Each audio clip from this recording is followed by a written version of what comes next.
Alhamdulillahi Rabbil Alamin Ar-Rahman Ar-Rahim Maliki Yawmiddin Alladhi 'allama bil qalam 'allama al-insana ma lam ya'lam wa sallallahu ala nabiyyina Muhammad afdal alimin wa afdal muallimin wa ala alihi wa ashabihi wa sallama tasliman kathira amma ba'd.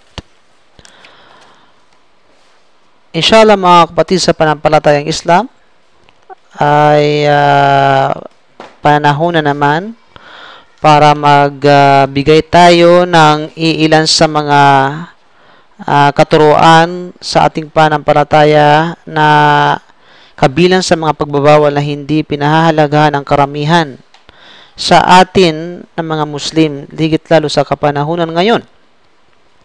At ito ay nangyayari at laganap sa pamayanan na higit lalo sa mga may kakayahan at inaakala ng karamihan na ito ay walang sabihin natin walang problema, ito ay walang anuman.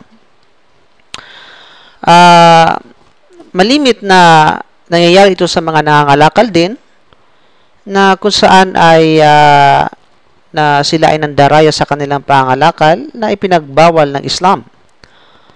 Ang aking tinutukoy na maaaring ibahagi sa pagkakataong ito sa inyo, inshallah, naway tanggapin ng Allah subhanahu wa ta'ala ang lahat ng ating mabuting gawa, ay ang pagkukunwaring pagtataas ng halaga. Ito usually nangyari ito sa mga auctions, sa mga subastahan, sa mga sabihin natin sa tinatawag na bilihan ng mga sasakyan o din naman kaysa market at iba pa. So ito ay mahigpit na ipinagbawal ng Islam. Ito ay tungkol sa kaugaliang pagkukunwaring pagtataas ng presyo o halaga nang walang layuning bumili upang madaya lamang ang iba. Bigay tayo ng halimbawa. Halimbawa si Abdullah ay isang sabihin nating nagbibinta. Tapos meron siyang sinasabing kasabwat. At pagkatapos sa harapan ng mga tao, at sasabihin itong kasabwat niya na halimbawa si Pulano, sabihin na bibilhin ko yan ng ganitong presyo. Okay? Iaangat na yung tinatawag na price na hindi naman yung tinatawag na natural price talaga. So, para maingganyo yung tao na bumili sa ganoong price. So, ito ay panlilin lang, ika nga. Pagkunwaring pagtataas ng presyo para madayaan lamang ang ibang tao. Ito ang nagtutulak sa ibang namimili na dagdagan ang alok sa presyo ng kanilang binibili. Yan ay talagang nangyayari sa mga auctions. Subhanallah. Kaya nga tumataas yung presyo. Sabihin ng kanyang mga kasabwat, sabihin natin na ngayon, 100,000. Okay? Sabi ng isa, 200,000. Puro kasabwat na yun. So, yung mga namimili ngayon, so, sasapawan yung kanyang tinatawag na, sabihin natin, bini ang kanyang presyo na inaano. Na hindi alam niya na puro kasabwat niya yun.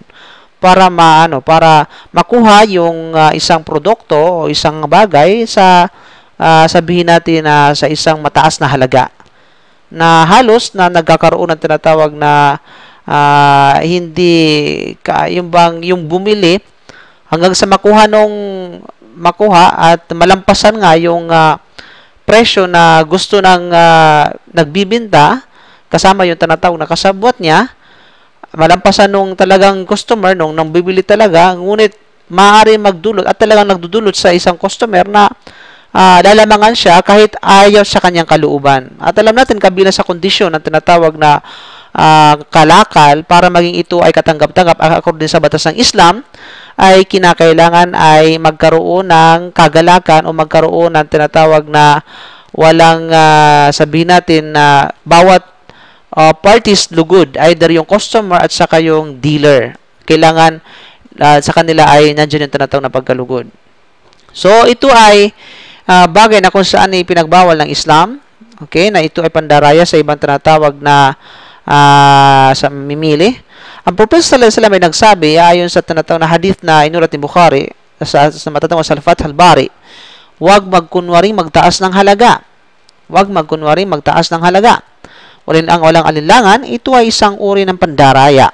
At ang propeta sallallahu alaihi wasallam ay muling nagsabi, ang pandaraya at panlilinlang ay magwawakas o hahantong sa impyerno. At bagay sa kanyang sabi, isa pa sa kanyang hadith, sabi niya, man gasya falaysa minni. Sino man ang ng daya ay hindi ko kabilang. Ibig sabihin, hindi kabilang sa kanyang katuruan, hindi kabilang sa kanyang tinatawag na, sabihin natin, pamaya, Islamic pamayanan sa kanyang umma na sumusunod sa kanya. Maraming mga ngalakal sa auctions or subastahan at sa bilihan ng mga sasakyan ang kumikita ng marumi at haram dahil sa maraming haram na bagay na kanilang ginagawa. Na ito ay sila kinoconsider nila na ito ay maliit lamang, subhanallah. Katulad halimbawa ng sabwatang pagtataas ng halaga upang dayain ang mga namimili. Yan, sa auctions talaga nangyari yan. O di kaya'y ibinababa ang halaga ng isa sa kanilang mga paninda.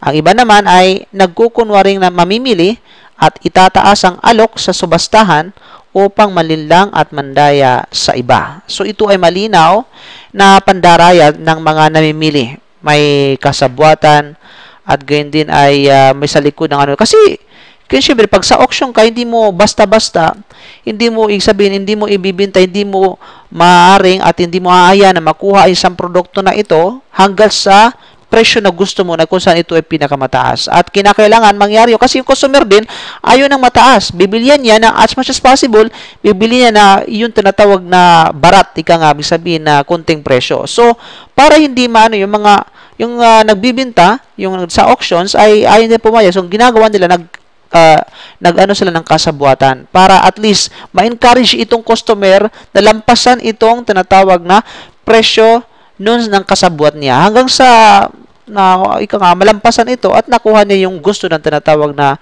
nagbibinta na presyo na gusto niya. So ito ay tinatawag na sa Islam napakalin ng mga bagay-bagay na anumang uri ng pandaraya, anuman sa likod ng tinatawag na bagay na ito ay pandaraya ay pinagpawal ng isa mo lang duda. Subhanallah. So, inshallah, mga kapatid, ito ay maiksing paalala lamang sa akin sarili, din sa atin lahat, na iwasan natin ang mga bagay na ito upang sa ganun ay ang ating mga kalakal, ang ating mga kinakain, ang ating mga kinikita ay mula sa malinaw na pinahintulutan ayon sa batas ng Islam at para hindi tayo mahulog sa anumang pag-aalinlangan. So, maraming salamat. Subhanaka bihamdik. Asyhadu an la ilaha illa anta astaghfiruka wa atubu ilayk.